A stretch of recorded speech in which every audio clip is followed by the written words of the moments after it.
పోరాటం కావాలి. కాంగ్రెస్ పార్టీ కనువిప్పు జరగాలి. వాళ్ళు వదిలిపెట్టే సమస్యలు అవసరమైతే ప్రజల్లోకి వెళ్ళాం.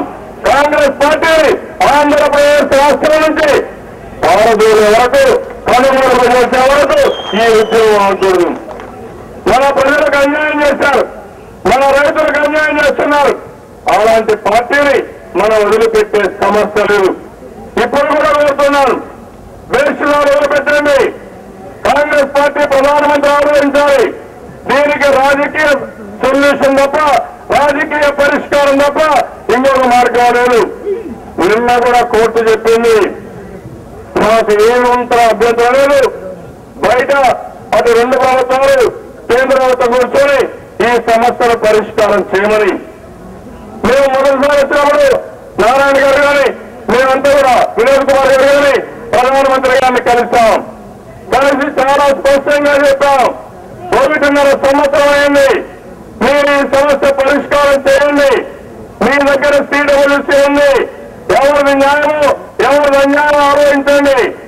ఈరోజు బచావత్ అవార్డు ఉంది, ట్రిబ్యునల్ ఉంది, వారిచ్చిన జడ్జిమెంట్ కాపీలు ఉన్నాయి.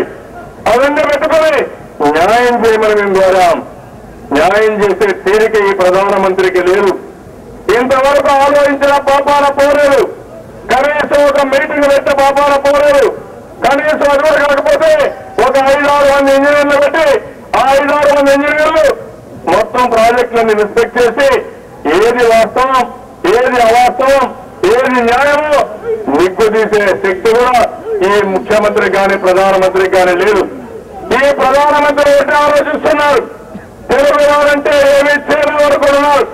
తమ్ముడు ఒకటి చెప్తున్నాను, మొట్టమొదటిసారిగా తెలుగు వారి ఆత్మగౌరవాన్ని, తెలుగు వారి సత్తాన్ని ఢిల్లీలో చూపించిన ఘనత ఎన్టీ రామారావు గారికి దక్కింది. తెలుగు వారి పౌరుషాన్ని రెచ్చగొట్టదండి, తెలుగు వారికి అన్యాయం చేయొద్దండి. ఇది 6 జిల్లాలకు సంబంధించిన విషయం కాదు, తెలుగు వారి ఆత్మగౌరవానికి సంబంధించిన విషయం. మన రాష్ట్రం నుంచి 6 మంది మంత్రులు, 31 మంది ఎంపీలు ఈరోజు పార్లమెంట్ లో ఉన్నారు. ఈ పార్లమెంట్ లో ఉండే ఈ కాంగ్రెస్ పార్టీ ఎంపీలు నిద్రపోతున్నారని అడుగుతున్నారు. మన రాష్ట్రానికి అన్యాయం జరిగితే పోరాడలేని మీరు రాష్ట్రంలో ఏ విధంగా ప్రాతినిధ్యం వహిస్తారో చెప్పాల్సిన అవసరం ఉంది. ఈ రోజు ఈ నాయకులు ఆలోచించుకోవాలి, కాంగ్రెస్ పార్లమెంట్ సభ్యులు ఆలోచించాలి, కాంగ్రెస్ మంత్రులు ఆలోచించాలి. మీరు రాష్ట్ర ప్రయోజనాలు కాపాడలేకపోతే మీ పదవులను మీరు కోరుకుంటే ప్రజలు మిమ్మల్ని వదిలిపెట్టే పరిస్థితులు తగిన గుణపాఠం చెప్తారు. అది గుర్తుపెట్టుకోమని వారిని హెచ్చరిస్తున్నాను. ఈరోజు ప్రతిపక్ష పార్టీలు ఉన్నాయి, మనకి ఏమాత్రం స్వార్థం లేదు. మనం ఒకటి ఆలోచిస్తున్నాం, ఎట్టి పరిస్థితుల్లో మన రాష్ట్ర ప్రయోజనాలు కాపాడాలి. 6 జిల్లా రైతాంగాన్ని ఆదుకోవాలి. రేపు రాబోయే రోజుల్లో ఆ 18 లక్షల ఎకరాలకు నీళ్లు లేకుండా ఎడారిగా కావడానికి వీలు లేదు.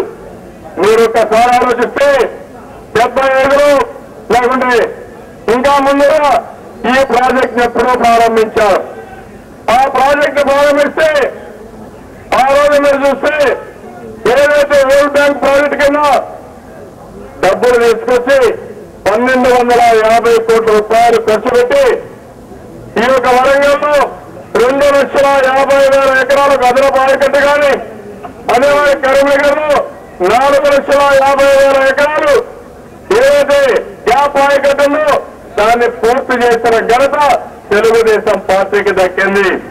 ఈరోజు SRSPలో మీరు చూస్తే కెనాల్స్ అన్ని బ్రహ్మాండంగా లైనింగ్ చేశామంటే, ఫ్లడ్ ఫ్లో కెనాల్ ప్రారంభించామంటే, అదే మరి ఆదిత్య గారి గుప్తా లిఫ్ట్ ఇరిగేషన్ ని నిజామాబాద్ లో ప్రారంభించామంటే అది తెలుగుదేశం పార్టీ చేశామని చెప్పి కూడా నేను మీకు తెలియజేస్తున్నాను. ఆ విధంగా 18 లక్షల ఎకరాలు పూర్తిగా దెబ్బతీస్తున్న మనం పోరాటానికి వచ్చాం. ఈ రోజు ఇక్కడ చూస్తే ముఖ్యమంత్రి నిన్న మొన్న వచ్చారు, వచ్చి మొట్టమొదటిగా ప్రధానమంత్రిని కలిశారు, మనల్ని విమర్శించేసేళ్ళారు. ఈ రోజు ఇంతమంది రైతులు ఇక్కడికి వచ్చారు, ఇన్ని పార్టీలు ఇక్కడికి వచ్చారు. ప్రధానమంత్రికి తీరిక లేదు, మన వాళ్ళు కలవలేదు. 1.5 సంవత్సరం నుంచి ఆయనకి ఏమాత్రం కూడా సమయం లేదు. బాబులు కానీ 12 11 బాధ్యులు కానీ పరిష్కారం చేయాలని ఆలోచన లేదు.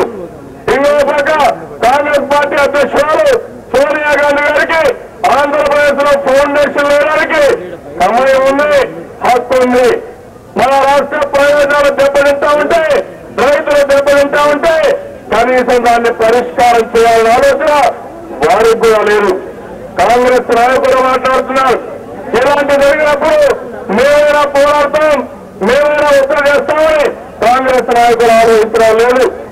వాళ్ళు ఏమైనా పర్వాలేదు, మా పదవులు కాపాడుకోవాలి, మా అధికారాన్ని కాపాడుకోవాలని ధ్యాస తప్ప మన రాష్ట్ర ప్రజల యొక్క ప్రయోజనాలు కాపాడే పరిస్థితులు లేదని కూడా నేను మీకు తెలియజేస్తున్నాను.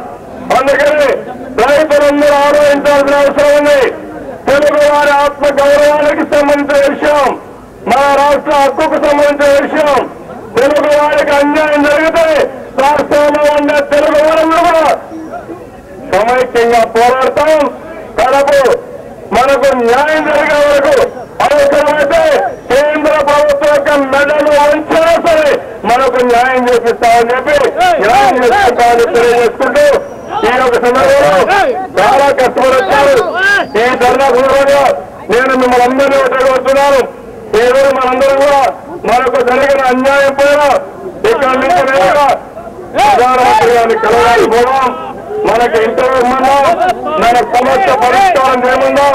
ఈ సమస్య పరిష్కారం కావాలంటే ఒకటే మార్గం, రాజకీయ పరిష్కారం తప్ప వేరే మార్గం లేదు.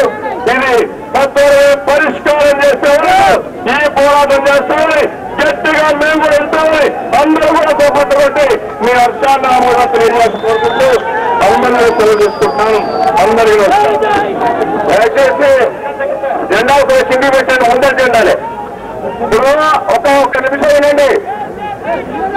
ఇప్పుడు సిపిఐ పార్టీ వాళ్ళు కూడా నిన్ననే చెప్పారు, వారు మేము ధర్నాలో పాల్గొనడం కానీ ప్రధానమంత్రి గారి రిప్రజెంటేషన్ కానీ పార్లమెంట్ లో పోరాటంలో కానీ విన్నిలో పోరాటం చేయడం జరుగుతాం.